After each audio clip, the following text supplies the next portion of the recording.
Assalamualaikum warahmatullahi wabarakatuh.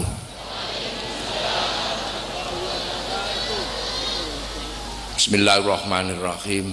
Bismillah, alhamdulillah, wassalatu wassalamu ala rasulillah Sayyidina Muhammad ibn Abdillah wa ala alihi wa ashabihi wa azwajihi wa dhurriyyatihi wa ahli baitihi wa man tabi'ahum bi ihsan ila yaumil qiyamah. Ya Allah, yang saya hormati para alim, para ulama, para kiai yang alhamdulillah Sumenep punya kiai yang jadi bupati.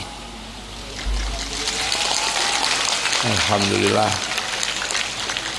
Semalam juga sama di Bondowoso, bupatinya juga kiai.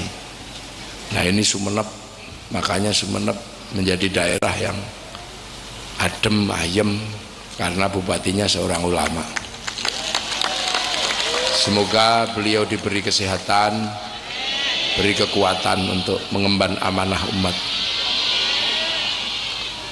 Bapak Wakil Bupati yang saya hormati, para hadirin wal hadirat yang berbahagia, alhamdulillah, inilah aneka ragamnya umat Rasulullah. Ya, ini sesungguhnya adalah isyarah bahwa memang umat Rasulullah itu berbeda dengan umat yang dahulu. Umat Rasulullah ini umat yang memang sudah macam-macam, karena Rasulullah itu jadi nabi paling akhir, nabi terakhir ketika manusia sudah macam-macam. Kalau Nabi Adam jadi nabi, manusianya baru satu jenis, tinggi besar 60 dhira'. Sak dhira' segini, berarti Nabi Adam itu memimpin umat yang tingginya 55 meter. Ya, Nabi Adam itu besar, bukan kayak sampean yang kecil-kecil ini. Makanya Nabi Adam itu kadalnya segede dinosaurus. Itu kadal di zaman Nabi Adam, gedenya segede dinosaurus. Dan orangnya belum banyak, orangnya baru satu kampung, satu keluarga. Makanya masalah yang timbul di zaman Nabi Adam itu baru masalah perkawinan. Habil nggak mau sama pasangannya, Kobil nggak mau sama pasangannya karena dia pengen pasangannya Habil, itu aja. Dan Allah zaman Nabi Adam ini masih menampakkan secara zahir kekuatannya. Kalau kurban di zaman Nabi Adam itu kalau diterima ya kurbannya hilang. Kurban sapi gitu yang diterima ya sapinya hilang, yang nggak diterima ya sapinya masih ada. Itu zaman Nabi Adam. Dan setelah itu manusia juga nggak banyak. Nabi Adam terus Nabi Idris. Nabi Idris itu masalahnya yang terbesar itu masalah umatnya nggak percaya. Kalau Nabi Idris itu nabi, itu umatnya nggak percaya, itu aja. Makanya selalu nanya, ya Idris, apakah kamu lihat akhirat? Kok tiba-tiba kamu ngajak ke akhirat itu? Apa pernah kamu lihat akhirat? Ya nggak pernah. Lah kalau nggak pernah ngapain sama-sama ngajak? Sama-sama nggak tahu aja kok bilangin ada akhirat. Emang kamu tahu? Loh, itu Nabi kedua itu persoalannya baru itu. Kalau Nabi Adam sih nggak perlu diceritani tentang Allah, wong barusan turun dari langit, habis sekampung sama Allah, jadi nggak protes. Tapi umatnya Nabi Idris sudah bermasalah ketika diajak menyembah Allah, ditanya, ya Idris, apa kamu pernah lihat Allah? Lah akhirnya Nabi Idris ya pusing. Maka setiap hari, ya Allah, bagaimana caranya aku nengok kampung halaman, ya Allah. Umatku nanya, ya sudah, kamu jangan makan sesuatu yang bernyawa. Maka Nabi Idris diajarkan puasa makan yang tidak bernyawa, mutih.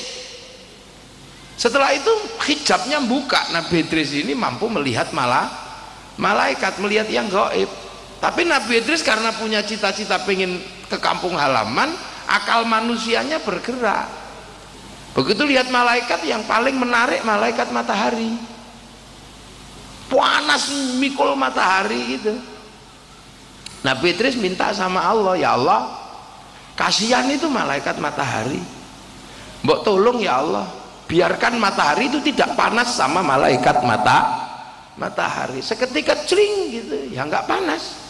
Artinya doanya Nabi Idris dikabulkan.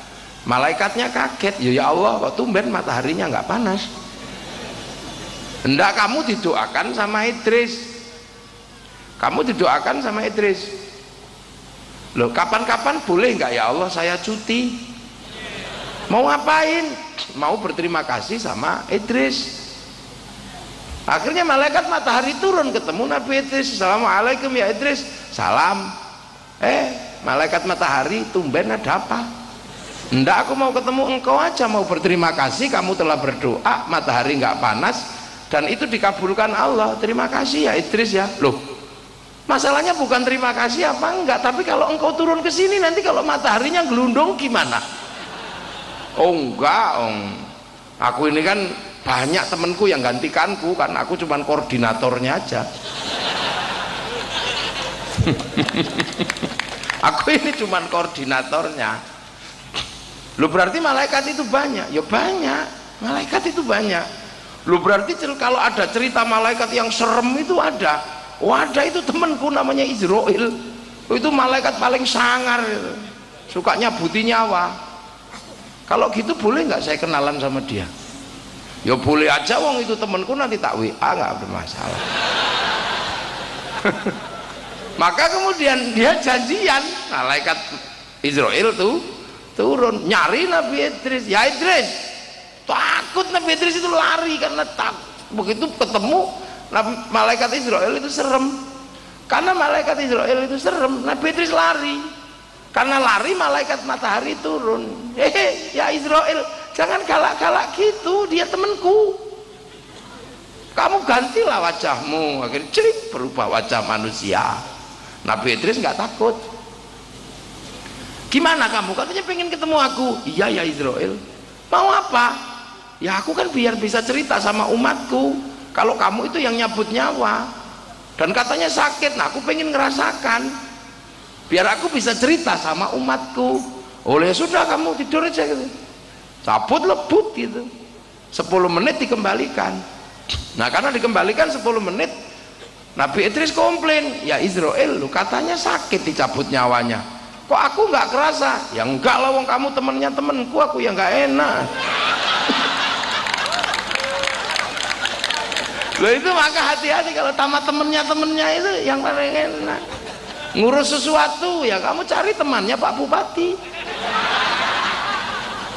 Ya akhirnya dicabut dikembalikan. Nah terus nanya Nabi Idris, ya Idris, ya malaikat, kalau yang saya kan kembali lagi nih, nah kalau yang nggak kembali gimana? Oh yang nggak kembali tergantung amalnya. Kalau buruk tak serahkan temanku namanya Malik, kalau baik tak serahkan temanku namanya Ridwan. Nah, kalau saya tengok sana boleh nggak? Ya boleh aja, mau dia juga temanku, nanti biar tak WA sekalian. Masuklah ke neraka, lihat tuh Sirotol Mustaqim, terus lihat neraka. Oh ini nerakanya orang Amerika, oh ini nerakanya orang Sumenep, pada semua di situ. Setelah itu masuklah ke surga lah. Begitu ke surga, malaikat Ridwan komplain, ya Idris, jam besok selesai. Tapi Nabi Idris begitu lihat akhirat, oh ini toh kampung halamanku, ternyata enak di sini. Kalau gitu aku nggak usah pulang lagi deh, di sini enak. Ternyata akhirat itu enak, makan nggak perlu nanam. Ini mau dikasih minum? Gak usah, udah deh ya, taruh aja situ, kalau mau dituang ya alhamdulillah. Dah ya, dah ternuun dia orang Jawa matur nuwun, kalau orang Madura matur sekalangkong ya, matur sekalangkong. Nah sudah taruh situ. Lah begitu lihat akhirat itu ini toh kampung halamanku. Jadi aslinya enak di sini. Kalau mau makan nggak pakai nanam, tinggal makan, celing datang. Pengen istri nggak perlu ngapa-ngapain, cuman celing udah datang, udah nggak pakai baju. Enak ternyata akhirat itu. Ya udah deh, aku nggak mau pulang. Maka Nabi Idris nggak mau pulang. Nabi Idris tetap bertahan di situ. Ditanya, lo syaratnya sini udah mati ya Idris? Sudah, kemarin 10 menit. Sudah harus melewati neraka. Sudah, tanya malaikat Malik. Ya sudah, kalau gitu kamu di sinilah. Nah itulah makanya kemudian umat Nabi Idris itu sampai sekarang menunggu nabinya. Sampai nggak usah bertanya-tanya ini cerita dari mana, nggak usah nanya. Ini di Quran juga nggak ada, di hadis juga nggak ada. Sampai cari sampai kiamat nggak ketemu di hadis ini. Sampai cari di dalam Quran juga nggak ketemu. Nah cerita ini ada di mana? Ada di kitab Taurat. Lah kenapa saya baca Taurat? Nah saya itu kan bingung ketika baca Quran. Saya itu kalau baca Quran itu dulu pusing. Kan selain Islam itu ada Yahudi, Nasrani, ini kan ahlul kitab. Yahudi jelas umatnya Nabi Musa, Nasrani jelas umatnya Nabi Isa. Lah ada satu ahlul kitab itu yang saya nggak ngerti ini siapa. Namanya Sobi'in. Sobi'in itu ada di dalam Quran tapi nggak ada penjelasannya itu umatnya siapa, nggak ada. Tak cari, ternyata Sobi'in itu umatnya Nabi Idris yang ketinggalan nabinya di akhirat, makanya dia ngeyel, nggak mau ikut nabi siapapun, hanya ikut Nabi Idris. Nah sekarang masih ada di perbatasan Iran sama Irak namanya Sobi'ah Mandaiyun. Nah itu Sobi'in itu.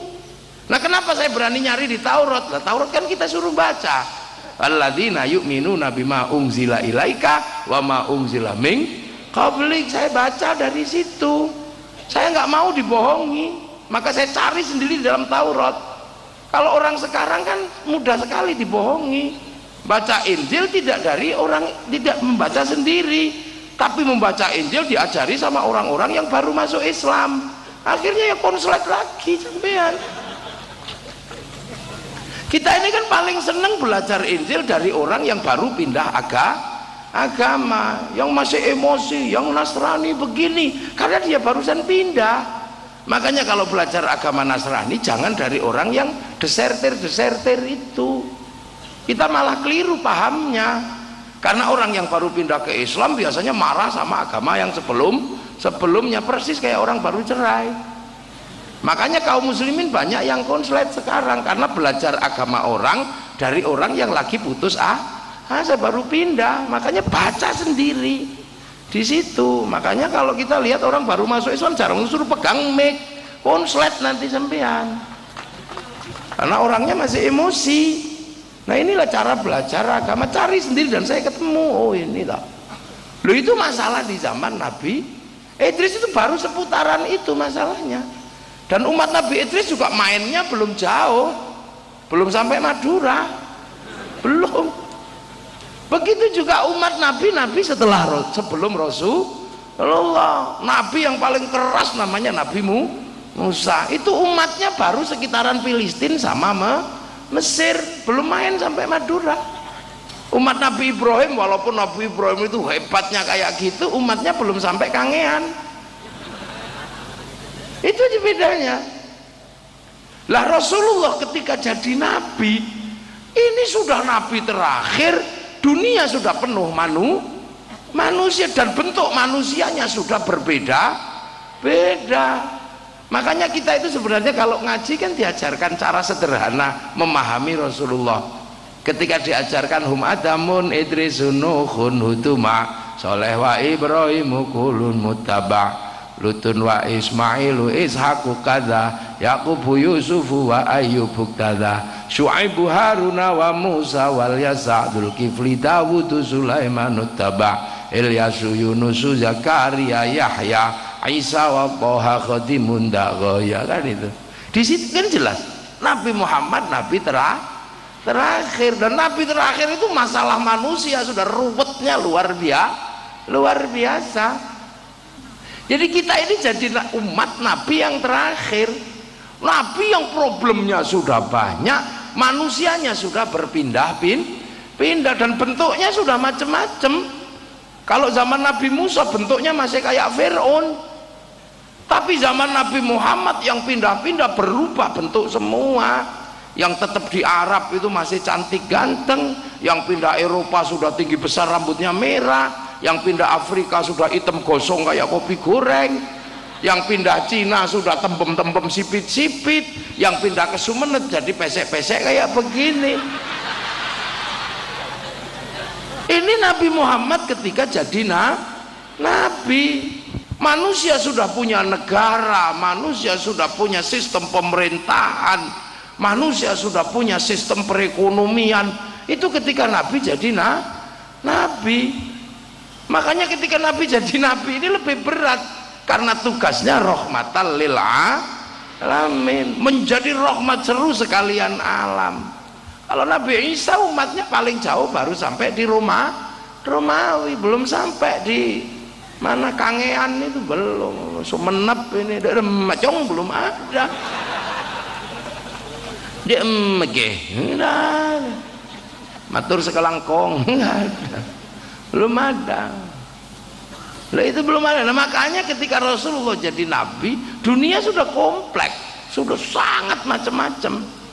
Makanya Rasulullah dikasih bekal apa? Waja'alnakum syu'uban wa qabaila lita'arafu. Aku bikin kamu ini berbangsa-bangsa, bersuku-suku agar saling pengertian. Itu pesan kepada Rasulullah, karena Rasulullah jadi nabi, manusia sudah jadi bangsa dan suku. Nah ini loh hebatnya. Jadi Islam dipesan itu sudah. Rasulullah sudah diajarkan wa ma arsalnaka illa rahmatan lil alamin. Jadi Rasulullah ini sudah menjadi rahmat seru sekalian alam. Dan itu pesan di dalam Al-Qur'an tidak ditemukan sebelumnya di Injil. Untuk Nabi Isa nggak ditemukan. Untuk Nabi Musa di Taurat ya nggak ada pelajaran berbangsa-bangsa, bersuku, nggak ada. Itu hanya pesan yang ada di dalam Al-Qur'an. Ini untuk apa? Untuk menjadi pegangan bagi umat Rasulullah ketika hidup sudah beraneka ragam. Ini loh yang kadang kita ini lupa. Itu makanya Rasulullah diajarkan manusia berbeda-beda, bersuku-suku, berbangsa-bangsa. Makanya agar umat Rasulullah ini nggak lupa bahwa manusia ketika berbangsa-bangsa dulu asalnya satu. Maka umat Rasulullah diwajari pertama apa? Diajari sholat. Umat Rasulullah itu diajari sholat. Sholat itu nggak boleh ngadep ke Sumeneb, itu nggak boleh. Nggak boleh sesuka-sukanya bangun masjid ngadep kemana-mana, nggak boleh. Semua harus fawallu wajhaka syatral masjidil haram, harus ke sana. Mana? Sono toh? Nah, bener kan sana. Karena sana itu timur, sana barat. Semua harus ke sana. Kenapa ke Masjidil Haram? Karena di Masjidil Haram ada Ka'bah. Ka'bah itu apa? Allah menyebutnya inna awwala baiti wudi'a lin-nasi lalladzi bi Bakkah mubarakah. Awwala baitin, tanda rumah pertama untuk menandai Nabi Adam turun. Artinya semua orang harus tahu, walaupun umat akhir sudah lahir di sini, besar di sini, jangan lupa nenek moyangmu dulu dari langit. Tandanya apa? Awwala baitin. Maka kita ngadep ke sana biar nggak lupa kalau sampean ini sesungguhnya penduduk langit, bukan penduduk bumi dan akan pulang kembali ke langit. Kita inilah sesungguhnya alien. The real alien itu ya manusia ini. Ini manusia itu alien sampean ini. Makanya kalau di sini menangan wong alien kok. Singa itu penduduk bumi kalah sama manusia. Harimau penduduk bumi kalah sama manusia. Mau sapi yang larinya begitu kuat kalah sama manusia. Disuruh-suruh mau dipotong juga mau. Angkasa yang begitu kuat dibikinkan pesawat lewat. Lautan bikinkan kapal lewat. Nggak ada di sini yang bisa mengalahkan manusia. Yang bisa mengalahkan manusia cuma satu, ngantuk. Ya sudah, itu musuh besarnya manusia, ngantuk. Maka jangan ngantuan. Makanya orang kalau nggak ngantuan menangan. Rumusnya itu aja. Rasulullah kuat melek 15 tahun jadi nabi. Syekh Abdul Qadir Al-Jilani kuat menahan ngantuk 25 tahun di padang pasir, dibimbing Syekh Mubarak Al-Madzumi jadi Sultanul Aulia. Para wali kuat melek itu, tahan. Kiai Hasyim Asy'ari tiap malam nggak pernah tidur, ngatamkan 2 rakaat surat At-Taubah 41 kali dan surat Al-Kahfi 41 kali, mendirikan Nahdlatul Ulama. Kuat. Makanya orang-orang yang kuat-kuat melek menangan. Ya kan, ditolak cinta kalau kuat melek menang. Masuk masjid baca ya Rahmanu ya Rahim 7 hari 7 malam I love you. Lo orang kalau kuat meleknya menangan. Bahkan orang cari nomor kalau kuat melek menang, keluar nomornya. Lo itu rumus sederhana dari hidup, nggak ribet. Coba kalau nggak percaya, kalau di Jawa orang kalau cari nomor nggak ketemu melek keluar. Nah kita ini alien, makanya kita inilah yang terbaik, bibirnya terbaik. Mana ada bibir sebaik bibir manusia? Bibir kambing ya gitu aja dari dulu. Bunyinya cuma 2, kalau lapar BEE, kalau pengen kawin Mbak Oo itu kambing. Lah bibir manusia bisa apa saja. Memang laqad khalaqnal insana fi ahsani taqwim. Kita ini bentuk terbaik. Mulut ini nggak usah bunyi, bisa ngomong. Loh, nggak ada bunyinya tapi sampean paham kan? Tangan ini paling baik, bisa ngomong, bisa megang, bisa utek-utek kupil. Monyet walaupun tangannya mirip manusia dia nggak bisa, utek-utek kuping nggak bisa, cewek nggak bisa. Tapi tangan manusia apa saja bisa, bahkan dia bisa ngomong.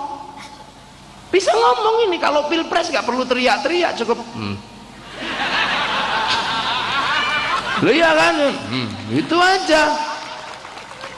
Ada yang gitu kan, akhirnya jangan kelahi, jangan. Ada yang tahiyat gak mau begini sampai gini gitu, ya jangan. Ada yang Allah, bisa ngomong. Kalau kita nggak suka, tangan bisa ngomong. Kalau kita seneng, kalau jelek, kalau lagi jatuh cinta, ini ahsani taqwim, bener bentuk terbaik. Inilah manusia. Tapi ketika zaman Nabi ahsani taqwim itu sudah nggak satu, sudah ahsani taqwimnya beda-beda. Ada yang Indonesia begini, Arab begitu, Eropa begitu. Nah itu makanya kita ini disuruh nengok sana, lu kamu biar nggak lupa, kamu pulang, innalillahi wa inna ilaihi raji'un. Terus yang kedua kita ini disuruh apa? Haji. Haji itu puncaknya Arafah. Arafah itu ngapain di situ? Mau duduk, mau ngiler di situ enggak apa-apa. Yang jelas kamu harus sampai di Arafah, karena di Arafah ada sebuah tugu batu yang namanya Jabal Rahmah. Sebuah tugu yang menandai awal manusia bertemu. Itu tugu cinta. Cintanya siapa? Nabi Adam dan Siti Hawa, yaitu tugunya. Ketika Nabi Adam turun kan dipisah sama Siti Hawa, tidak bareng. Maka yang terjadi pada Nabi Adam adalah kerinduan yang sakit, merindukan Siti Hawa. Makanya manusia turun ke muka bumi pertama kali, ujiannya itu ujian rindu. Makanya jangan main-main dengan rindu. Rindu itu berat. Rindu itu berat karena itu ujian manusia pertama kali. Sakit gigi suntik sembuh, udunen itu sakit sembuh. Apa? Tapi kalau rindu mana ada obatnya? Nggak ada. Rindu itu nggak enak, makan nggak enak, tidur nggak enak, juga nggak keluar. Makanya bahasa Arab ketika menggambarkan rindu yang tidak tertahankan karena sangat menyakitkan menggunakan bahasa hamkun. Hamkun itu rindu yang sudah nggak bisa digambarkan. Mandi enggak, ngomong ya keliru, nggak udah keluar separuh nggak mau terus, itu kan itu hamkun bahasa Arabnya. Orang Jawa mengartikan kumprung ya. Rindu. Dan Nabi Adam ketika rindu ya sama, ya gelisah, jalan sana. Makanya anak manusia kalau rindu ya sana ya sama, sambil teriak-teriak wah. Makanya kalau kita rindu pun sering menyebut-nyebut, Mas Cak, ya Pak Bupati, gitu kan. Kalau rindu begitu, sama persis kayak sampean kalau rindu naik motor ke sana, ke sana, ke sana, bensin habis juga nggak sadar kalau masih rindu. Lama-lama nggak tahan Nabi Adam 200 tahun diuji rindu, teriak, Hawa, Hawa. Ternyata ada jawaban Siti Hawa, sayup-sayup, Adam, Hawa, Adam. Wah, itu suaranya melengking keras, orangnya 60 dhiro, 50 meter, sound ini kalah banter, sak tower gitu. Aduh, Hawa. Itu kalau film India pasti di belakangmu itu. Oke, itu tahu Siti Hawa ada di atas bukit sambil duduk. Nabi, ya Allah, Hawa, Adam. Siti Hawa dasar perempuan kan, langsung nangis dan tarik sarungnya ke atas, lari turun gunung ngejar Nabi Adam. Bang Adam, Nabi Adam, hehehe Hawa, jangan turun kamu. Kenapa? Aku rindu. Jangan turun mengejarku. Kenapa kalau aku turun mengejarmu, Mas Adam? Enggak, kamu jangan turun, karena kalau kamu turun aku khawatir nanti dicontoh anak cucu kita ada perempuan ngejar laki-laki. Ya akhirnya Nabi Adam yang naiklah Nabi Adam ini. Kalau ada film Indianya ada lagunya, Hamko Hamizin Kulalu. Ibaratnya begitu. Sampai di atas berpeluh Teletubbies. Dan dari situlah pertemuan pertama oleh Allah dikasih tanda, namanya Jabal Rahmah, agar anak manusia tahu bahwa ada kerinduan antar manusia yang disatukan oleh Allah. Dan dari situ manusia kemudian beranak pinak, berbangsa-bangsa dan bersuku. Makanya kalian disuruh nengok situ agar tahu bahwa walaupun kita lahir ketika manusia sudah berbeda-beda, dulu nenek moyangnya sama, ada saudara dalam darah seluruh manusia. Inilah yang disebut ukhuwah basyariyah. Kita diajari ulama. Makanya umat Nabi Muhammad nggak usah kaget. Makanya Allah cuma mengatakan lita'arofu, agar kamu saling pengertian. Nah, pengertian itu dibutuhkan hari ini ketika seluruh manusia sudah ketemu ini kan ketemu semua. Seluruh manusia hari ini ketemu, sampai jalan keluar ketemu Cina, sampai jalan keluar ketemu Arab, sampai jalan keluar ketemu Sumenep, kita jalan jauh dikit ke Bali ketemu Eropa, ketemu Afrika, ketemu semua. Dan umat Islam sudah nggak bisa berpisah dengan seluruh bangsa. Hari ini kita tidur berkawan orang Korea. Kenapa? Karena mesti menggunakan Samsung. Nggak bisa. Sampean mau pergi haji nggak bisa pisah dengan orang Yahudi, karena urusan pesawat pasti urusan dengan orang Yahudi, karena yang bisa bikin pesawat orang Yahudi. Kita nggak bisa lagi pisah dengan Yahudi yang membangun sistem perbankan. Karena apa? Karena kalau kita mau pergi haji nabung dulu di bank. Kalau kita mau baca Quran, percetakan Quran, utang dulu di bank, baru nanti dibeli sama negara. Kita nggak bisa pisah lagi sama Cina. Nggak bisa kiai kalau malam sepi cari rokok, yang bikin gudang garam Cina. Ruangan kamar kepanasan cari kipas angin, yang bikin mas pion Cina. Udah nggak bisa umat Nabi Muhammad hari ini pisah. Mau gimana ceritanya? Sampean lihat TV karena jasanya orang Amerika ngangkat satelit.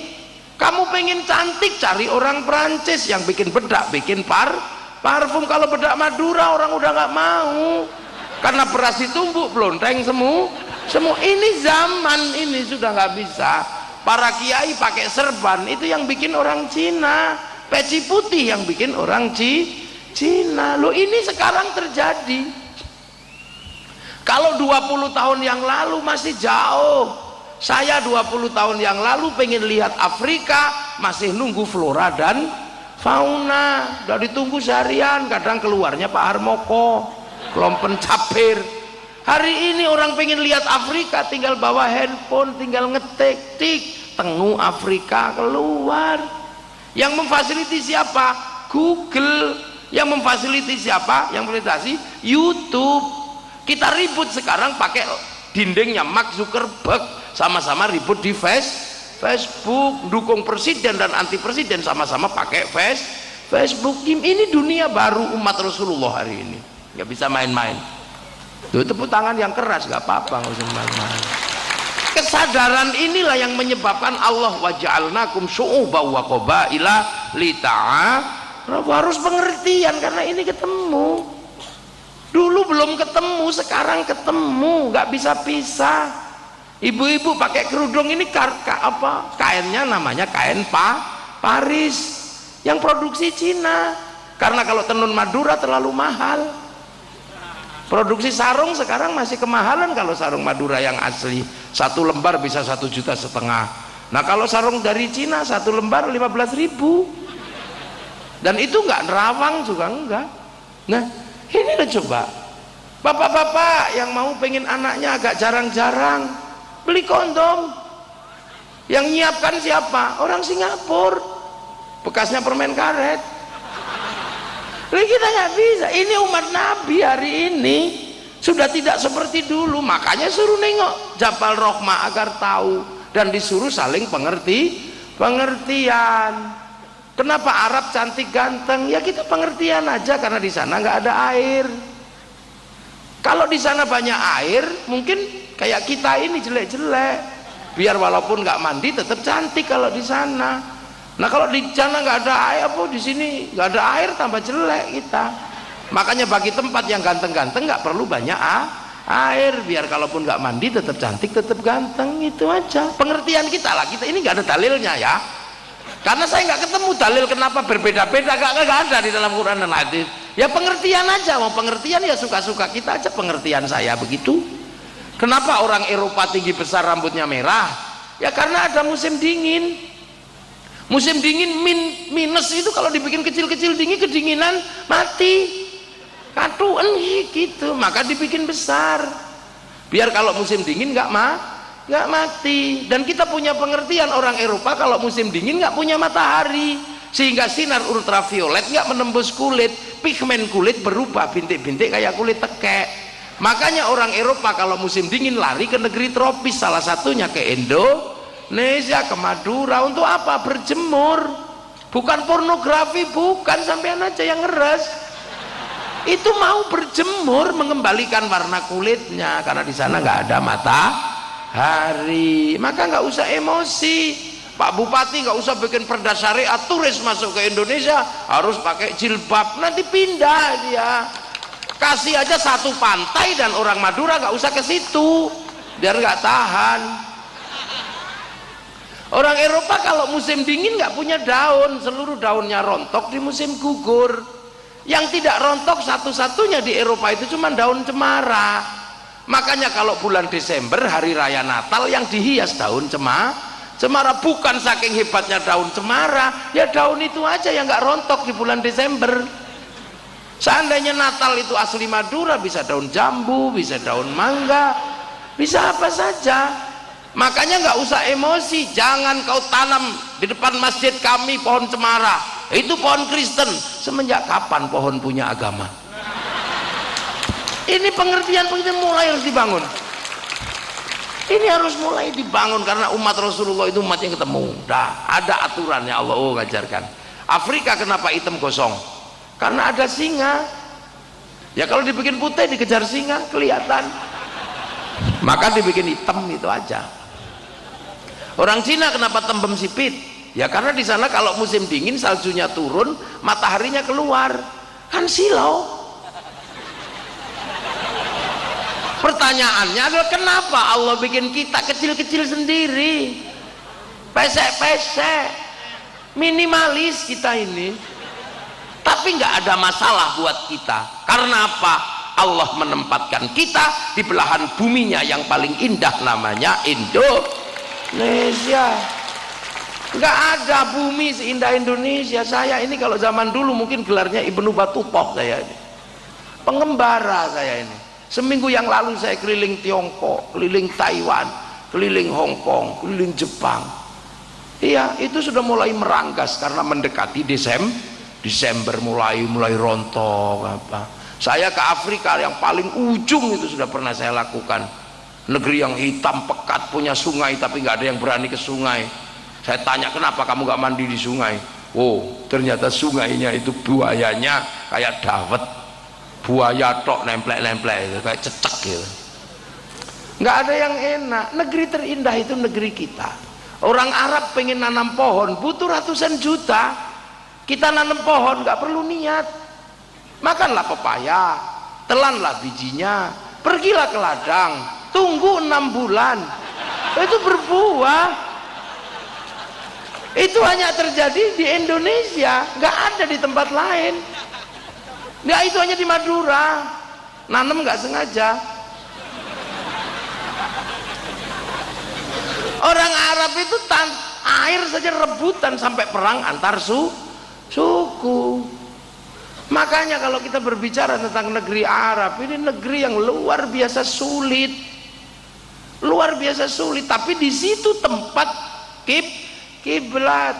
Makanya Rasulullah ditaruh di situ agar tidak kehilangan petunjuk kepada awwala baitin.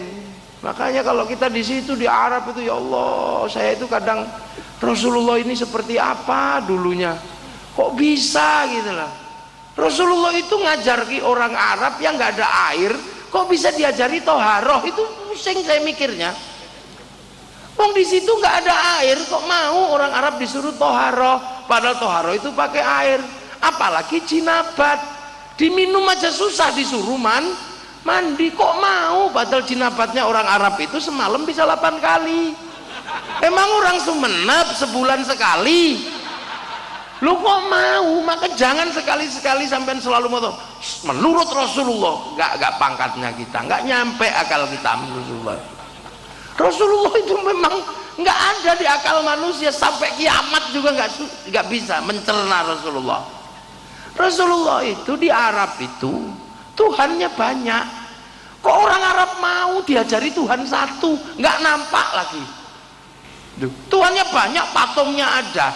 Lu kok Rasulullah bisa ngajari orang Arab bertuhan satu, wis nggak nampak lagi. Cuman disuruh kayak oh gitu, Allahu Akbar. Dah, lihat aja seperti kau lihat Tuhan. Kalau Tuhan nggak kamu lihat, yakin Tuhan lihat kamu. Allahu Akbar. Jangan gerak, dilihat Tuhan. Hebat itu Rasulullah. Sudah tahu di Arab itu panas, kok mau diajari Rasulullah puasa? Ini yang nggak akan nyampe di akal manusia modern. Panas gitu disuruh puasa, mau? Ya, sudah gitu nggak ada makanan, disuruh sedekah. Makanan di Arab itu susah, nggak kayak di tempat kita. Di Arab itu makanannya cuma daging sama kurma, roti ada impor. Wong tumbuhannya nggak tumbuh di situ. Suruh sedekah, mau? Yang lebih berat lagi waktu tawaf kok nggak perang, wong tawaf malah nggak perang. Padahal tawaf itu situasi paling sulit bagi orang Arab. Kenapa? Orang Arab itu lihat perempuan, jangankan mukanya, lihat kakinya itu syahwat. Begitu tawaf malah wanita disuruh buka mukanya. Betapa pertahanannya luar biasa. Luar biasa susah. Tawaf itu perempuan suruh buka mukanya. Itu kayak apa syahwatnya? Sementara pada saat yang sama, yang laki-laki disuruh pakai baju nggak boleh ada jahitannya. Artinya kalau mau daplek kan tinggal wes gitu aja coba. Itu nggak bisa dijangkau akal manusia. Maka jangan sekali-sekali sembilan. Rasulullah begini, kamu tahu ceritanya, tapi kamu nggak ngerti situasi psikologisnya. Nggak bisa. Kita memahami, nggak mudah memahami Rasulullah itu. Kamu tahu ceritanya, tapi kamu nggak tahu situasinya kayak apa. Saya nggak kebayang. Rasulullah usia 50 menikahi orang 10 tahun. Orang 10 tahun dinikahi orang 50 tahun kok riang gembira. Sampai ketemu akalnya. Orang 10 tahun dinikah orang 50 tahun. Siti Aisyah itu baru 10 tahun. Dinikah orang 50 tahun kok senengnya sampai joget-joget itu coba. Sementara di sini selisih 20 tahun aja mau bunuh diri. Ini nggak bisa nyampe sampean. Bagaimana seorang tukang kelahi namanya Sayyidina Umar kok bisa nurut sama Rasulullah yang nggak pernah kelahi? Nggak nyampe. Bagaimana seorang konglomerat mau nuntun untanya Rasulullah kok nggak nyuruh pembantunya? Ini yang bagaimana seorang Rasulullah nyuruh orang 313 berangkat ngadepi 3.000 orang. Ini kan sudah pertanda mau mati sebenarnya. 300 orang ngadepi 3.000 orang kan sudah pasti mati. Kok mau berangkat? Makanya kalau yang namanya perang, Alexander the Great menyuruh perang, pantas dia panglima perang, dia raja. Makanya dalam teori ilmu nggak ada yang sanggup memahami Rasulullah. Maka bahkan orang Eropa nggak berani menempatkan Rasulullah di tokoh nomor 2, pasti nomor 1, karena semua tidak masuk akal. Ini pelajaran. Kok bisa Rasulullah begitu kerasnya ketika didik Sayyidina Ali? Ya Ali, sholat yang khusyuk. Kalau kamu nggak khusyuk, dah kamu berhenti. Yang khusyuk, nanti kalau kamu khusyuk ambil serbanku yang hijau, yang putih, apa yang merah terserah. Habis sholat yang hijau ya doang, nggak khusyuk, ulangi lagi sampai berkali-kali. Sayyidina Ali apa ngerti, sudah nggak membayangkan yang hijau, ya sudah berarti dia khusyuk. Lu kayak gitu Rasulullah. Kok pada saat yang sama Rasulullah punya murid yang nggak pernah sholat? Itu ada, senengannya tidur di masjid. Ada sahabat itu senengannya tidur di masjid tapi jarang sholat. Kalau Rasulullah datang langsung bangun, salaman, capcuk tidur lagi. Kok Rasulullah nggak emosi melihat santri yang kayak begitu? Begitu bangun, ya Rasul, apa kapan kiamat? Gak usah nanya kiamat. Kiamat itu pakai bekal ibadah. Kamu tak lihat kok tidur, bekalmu apa? Saya nggak bekal ibadah ya Rasul. Nah bekalmu apa? Cinta sama engkau. Hah? Seneng sok? Iya ya Rasul. Nggak jalanin? Enggak, cinta kan tidak harus memiliki ya Rasul. Rasulullah nggak marah, cuma senyum-senyum aja. Kamu, ya udah aku pergi dulu, ntar dulu ya Rasul, jangan pergi dulu. Lah ngapain lagi? Enggak, aku mau nanya apa? Ya aku kan sudah jujur cinta sama engkau cinta nggak sama aku ya Rasul? Ya iyalah, masa kamu cinta aku nggak cinta sama kamu. Nah kalau engkau cinta sama aku ya Rasul, kan nggak mungkin Rasul tega ninggalkan aku di neraka. Cinta kau ditinggal di neraka, ya enggak, kamu nanti bareng sama aku di surga. Man ahabbani kana ma'i fil jannah. Loh, akhirnya dia lari. Yes, itu lari dia. Lari. Sayyidina Abu Bakar denger, ya Rasul, serius tadi itu? Iya, serius gitu, masa surga seneng tok kita tanpa modal? Iya, apalagi aku kalau gitu. Anak tak kasihkan, onta tak kasihkan, harta tak kasihkan, berarti surgaku ini depan.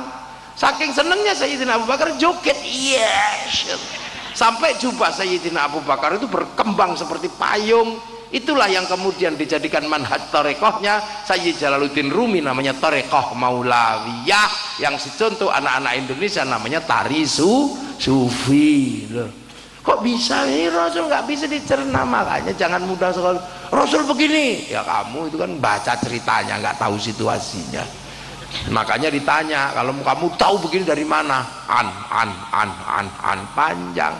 Nggak bisa. Terus kamu siapa? Oh, saya langsung belajar dari Quran Sunnah. Pasti bohong, karena dia nggak ketemu Rasul. Seandainya ketemu Rasul, dia namanya sahabat.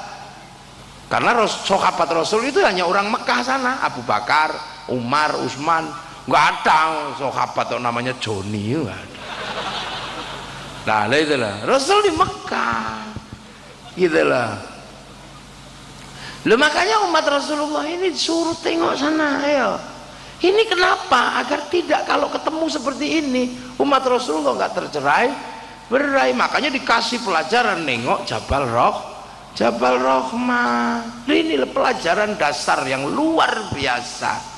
Setelah itu umat Islam disuruh apa? Disuruh pergi haji. Nengok apa? Bekasnya Nabi Ibrahim, Nabi Ismail, Nabi Siti Hajar, suruh nengok. Karena setelah Ka'bah ini hilang, yang menemukan kembali adalah Nabi Ibrahim.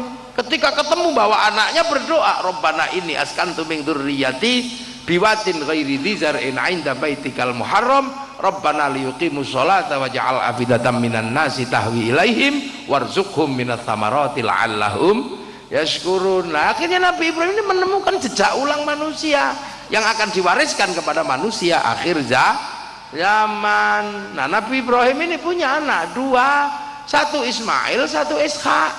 Yang Ishak punya keturunan namanya Bani Israel karena punya anak Yakub atau Israel, dan dari Bani Israel lahir nabi besar yang namanya Musa, punya agama Yahudi, dan agama Yahudi itu ada sampai sekarang.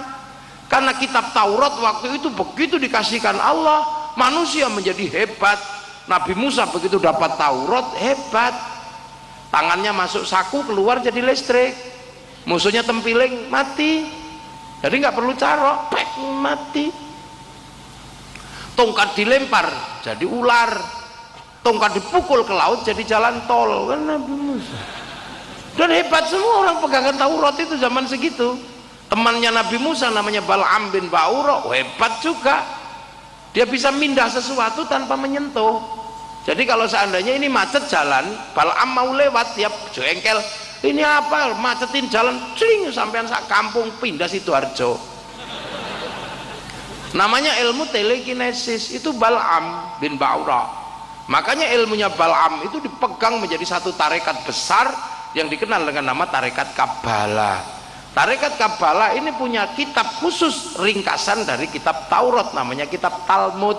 Kalau kita ada Majmu' Syarif, ada Majmu' Latif, di sana ada namanya Talmud, ringkasan kitab Taurat. Nah itu dipegang menghasilkan ilmu tarekoh, namanya tarekoh Kabbalah. Tarekoh Kabbalah mursyidnya hebat-hebat. Mursyid terakhirnya ada di Israel sana, namanya Ben Gurion, Israel, bentuk negara kecil namanya Israel. Ada Mau Sedayan bikin Musad, dan kemudian ada mursyid terakhir di Amerika namanya Inguswan. Inguswan ini orang yang ilmunya aneh, bisa mindah sesuatu tanpa menyentuh. Makanya dia diangkat menjadi ketua divisi perdukunan di Amerika, namanya divisi Starwer, ditempelkan pada CIA bareng sama si William Donovan. Dengerin aja, nggak usah diinget-inget ya. Makanya terus tiba-tiba jadi keras-keras karena nggak tahu yang begini-begini. Nah yang lahir nabi besar, Nabi Isa punya kitab namanya kitab Injil. Nah kitab Injil ini melahirkan tarekat-tarekat besar. Sekarang pusatnya ada di Vatikan, dan kita ketemu di Sumeneb, punya gereja, punya Romo, yang satu punya sinagog, yang satu punya masjid, ketemu semua hari ini. Nah Nabi Ibrahim ini punya jalur kehidupan baru, anak namanya Ismail melahirkan wangsa besar, salah satunya jadi nabi namanya Nabi Muhammad Sallallahu Alaihi Wasallam. Dan ini ketemu, saling berdampingan, saling berhadapan, ketemu. Lantas bagaimana kalau ketemu biar gak ribut? Maka kaum muslimin disuruh haji, nengok sejarah Nabi Ibrahim. Oh bekas Nabi Ibrahim dinamakan makom Ibrahim kakinya. Bekas Nabi Ismail namanya Khijir Ismail, bekasnya Siti Hajar namanya Sofa Marwah. Suruh tengok, oh ini Nabi Ibrahim. Nah kalau nanti ketemu ya sudah, kiblatnya dipisah, yang satu kiblatnya Masjidil Aqsa, yang satu kiblatnya Masjidil Haram. Maka diselesaikan lewat resolusi konflik, namanya apa? Isra Mi'raj, minal Masjidil Haram ilal Masjidil Aqsa. Lah nanti kalau kamu bisa ajak ya syukur, kalau nggak bisa ajak ya doakan saja antar saudara, kama barok ta'ala Sayyidina Ibrahim wa ala ali Sayyidina Ibrahim. Jadi indahnya luar biasa. Islam itu agama masa depan, bisa bertemu dengan siapapun tapi tetap Islam. Dan kalau itu terjadi, Islam ya'lu wala yu'la alaih. Makanya jangan heran kalau di Filistin perang antara Yahudi, Nasrani sama Islam, karena itu tinggalannya Nabi Ibrahim. Jadi dimanapun kalau ada orang rebutan sawah, itu pasti saudara. Kalau rebutan pematang sawah baru tetangga. Nah sekarang kebetulan yang menang Yahudi, yang Palestina masih kalah. Kenapa kalah? Yahudi mikirnya jauh sudah. Yahudi sudah mikir ruang angkasa, yang Islam baru mikir celana cingkrang, jadi ya kalah. Ini loh kenapa yang Islam ini mundur terus, yang sana sudah maju sini mundur, sana sudah berpikir tentang roket, yang sini kembali berkuda dan memanah. Yang sana sudah berbicara tentang nuklir, yang sini kembali kepada ngurusi jenggot, ngurusi apa, doa orang mati nggak nyampe, itu sudah era yang lewat, sudah dibahas oleh para ulama dahulu. Tinggal kita mau ikut yang mana. Kalau ikut yang nyampe ya tahlil lah, kalau ikut yang nggak nyampe ya nggak usah, gitu aja kok repot. Udah diselesaikan semua. Yahudi sudah mikir vaksin, mikir farmasi dunia, yang sini malah kembali minum kencing unta. Nah kan mundur. Nah ini kan sebenarnya cara rasional. Tapi kenapa yang seperti itu tidak terjadi pada santri? Nanti kita jawab terakhir. Kenapa santri nggak pernah ikut-ikutan yang model begitu, yang mundurnya kejauhan itu? Kenapa santri? Ya santri nanti belakangan ada penjelasannya, tungguin aja. Nah itu loh, jangan mundur terus. Ini sudah era perbankan, tiba-tiba mundur bank haram. Ini eranya ketemu, sudah ada ketemu di mana-mana. Bahas lagi masuk gereja kafir, bawa tumpeng musyrik. Ini kan orang mundur. Lihat film Korea kafir. Ini orang mundur. Dan ini kalau terus terjadi, Islam akan selalu kalah. Kita sudah disiapkan menjadi orang yang maju, berpikir ke depan. Makanya Islam ini tidak ada yang ini, semua sudah kita sudah diajarkan, laqad khalaqnal insana fi ahsani taqwim, manusia yang terbaik sudah, tapi terbaiknya versinya beda. Dan Rasulullah sudah mendapatkan tugas rahmatan lil alamin. Itu makanya Rasulullah ya sudah menjalankan, kalau ketemu dengan agama berbeda bikin kesepakatan bersama, namanya piagam Madinah. Ketemu orang Yahudi buta ya dikemah-kemahke, kasih makan. Ketemu orang tua Sayyidina Ali, di belakangnya ternyata orang tua itu Yahudi. Ketemu dengan tetangga yang berbeda biasa aja. Karena apa? Sudah waja'alnakum syu'uban wa qabaila lita'arafu. Lah ini kan pegangan kaum muslimin biar nggak mundur. Nah setelah itu Rasulullah jadi nabi. Rasulullah jadi nabi bukan di sini, tapi di Makkah sana, di Arab. Makanya tadi saya katakan yang namanya orang yang paling beruntung itu orang Arab, karena bisa belajar langsung kepada Rasulullah. Dan sahabat itu ya orang Arab, nggak ada sahabat orang Madura, itu nggak ada. Makanya sahabat itu ya segitu itu, belum banyak. Nah sahabat itu, Islam itu menjadi berubah gayanya ketika pindah ke Madinah, maka ada gaya Makkiyah, ada gaya Madaniyah lah. Orang Madaniyah beda lagi gayanya. Islamnya masih sama, cuman gayanya beda. Orang Makkah begitu ke Madinah ketemu orang Cina, kaget sahabat. Ya Rasul, di pasar ada orang jenggotnya 12 kiri dan kanan. Terus ini, oh itu Cina. Makanya carilah ilmu sampai ke negeri Cina. Maka sahabat Sa'ad bin Abi Waqqas melakukan perjalanan ke Cina, makamnya ada di Cina. Besoknya lagi di pasar ketemu orang berbeda lagi, sahabat, ya Rasul, saya di pasar ketemu para penipu, apa dagangannya jelek dibilang bagus, orang belum ada yang nawar, katanya ada yang nawar. Oh itu biasanya Yahudi yang model begitu. Kalau mau lihat Yahudi cirinya gampang, tua tapi rambutnya hitam, jenggotnya masih jenggotnya nggak ada, giginya masih utuh. Nah, kenapa ya Rasul? Ya dia umatnya Nabi Musa. Nabi Musa waktu mau dicabut nyawanya sama malaikat Israilnya ditempiling. Lapor sama Allah, ya Allah itu siapa? Mau tak cabut nyawanya kok saya ditempiling. Oh itu Musa. Jangan macam-macam sama orang itu. Saya aja mau pernah dikomplain sama dia. Apa ilmumu udah habis ya Allah? Enggak, tak kasihkan Khidir, carilah. Dan dia gagal belajar sabar. Makanya kalau ketemu dia hati-hati. Datang lagi Israel, ya Musa, apa mau tak tempeling lagi? Enggak, nyawamu udah expired, udah waktunya tak ambil. Ya tapi bilang dong, jangan ombal-ambil aja. Enggak, temanku udah bilang, katanya rambutmu udah putih, jenggotmu udah semrawut, gigimu sudah rontok. Oh ya sudah kalau gitu ambillah, nyabut nyawanya. Nah orang Yahudi mikir Nabi Musa dicabut nyawanya karena giginya rontok, jenggotnya semrawut, terus rambutnya putih. Maka orang Yahudi punya kebiasaan nyemir rambut, memperbaiki gigi, dan nyukur jenggot. Agar apa? Kalau malaikat datang, oh belum waktunya.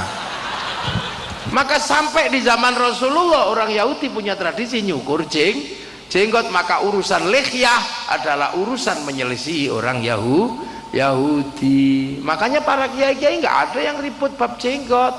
Karena kalau jenggot itu sunnah, itu berbeda antara jenggot dan sunnah.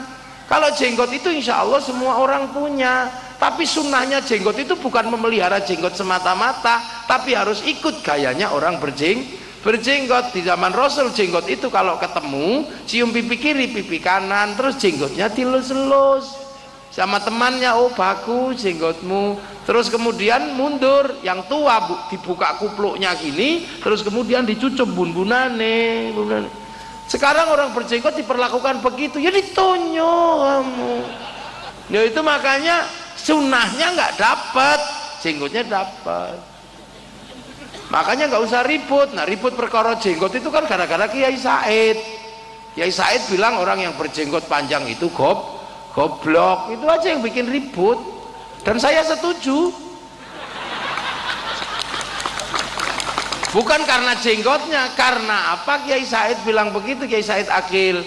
Karena tiba-tiba ada peneliti namanya Zainal Abidin, itu jenggotnya panjang, mengatakan bahwa Wali Songo itu tidak ada. Wali Songo tidak ada, nggak ada buktinya, itu fiktif. Jadi orang percaya Wali Songo itu adalah orang yang bohong, orang yang bodoh.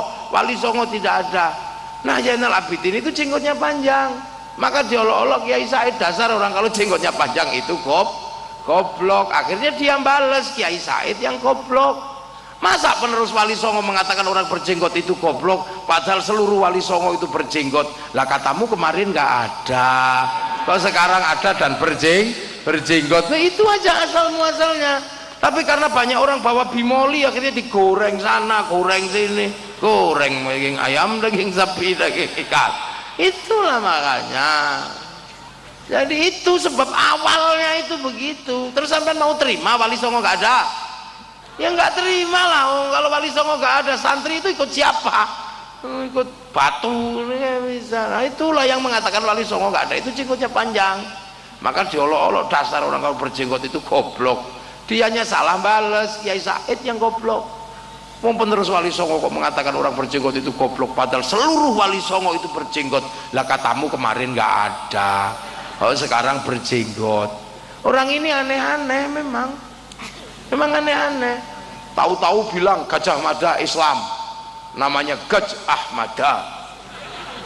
Ya saya diajak seminar, ya saya guru loh, sampean ini aneh. Saya dibilang diajak seminar Gajah Mada, Gajah Mada nggak mau saya. Kenapa Kiai nggak mau? Lah sampean aneh. Saya doakan orang mati aja kamu anggap musyrik, ini malah kamu ngislamkan orang mati.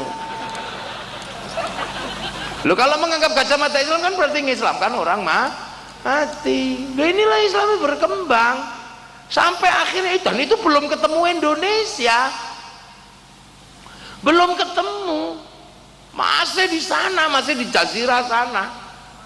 Ketemu orang Romawi, kaum muslimin, ternyata orang Romawi itu jualan jubahnya bagus-bagus orang Romawi, tapi jubah Romawi itu kalau dipakai ada korsetnya di sini.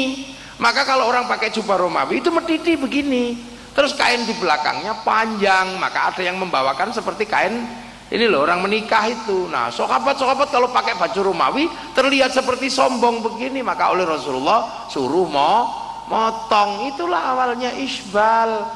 Jadi semua hukum itu pernah ada sebabnya.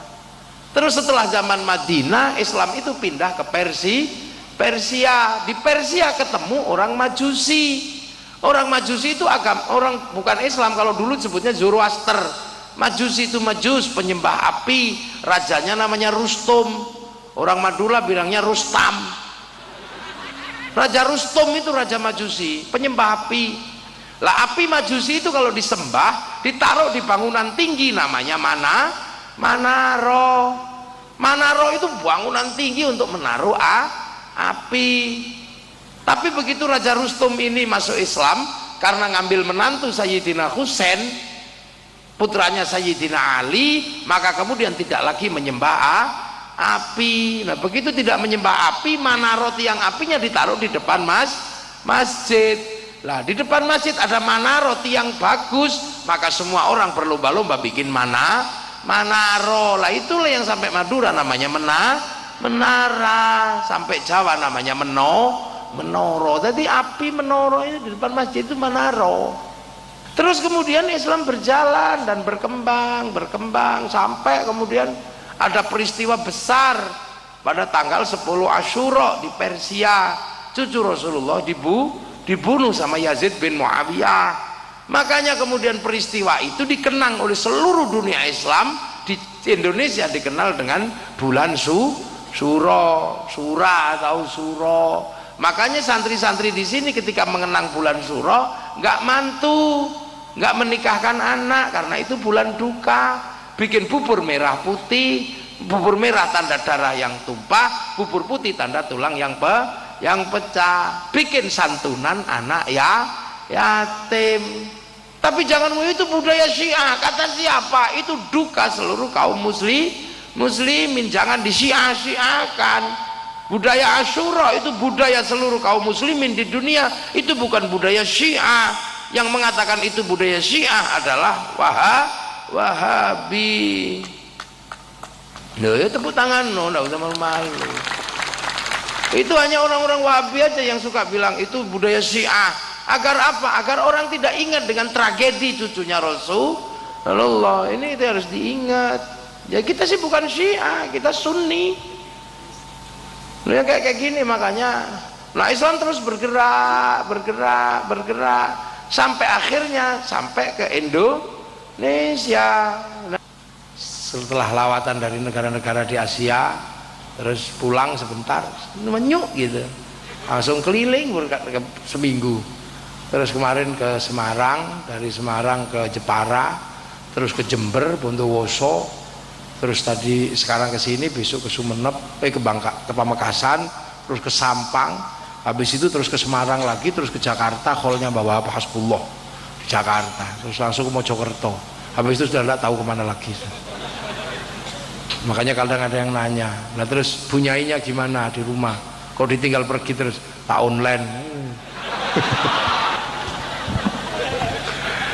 Ya semoga semua ada manfaatnya dan kita punya negara dilindungi oleh Allah Subhanahu wa ta'ala ya, karena Al-Qur'an tegas menyatakan laqal insana fi ahsani taqwim tsumma radadnahu asfala safilin illal ladzina amanu wa amilus sholihat. Kita sudah menjadi amanu wa amilus sholihat, tapi jangan lupa sumpahnya Allah, wattini wazaitun wa turi sinina wa hadzal baladil amin. Watin demi buah tin simbol Nabi Nuh, wa zaitun simbol Nabi Isa, Nabi Ibrahim, wa turi sinina simbol Nabi Musa, nah simbol Nabi Muhammad, wa hadzal baladil amin, dan demi sebuah bangsa dan negara yang aman. Maka jangan mengaku umat Rasulullah kalau nggak mampu membentuk bangsa dan negara yang aman.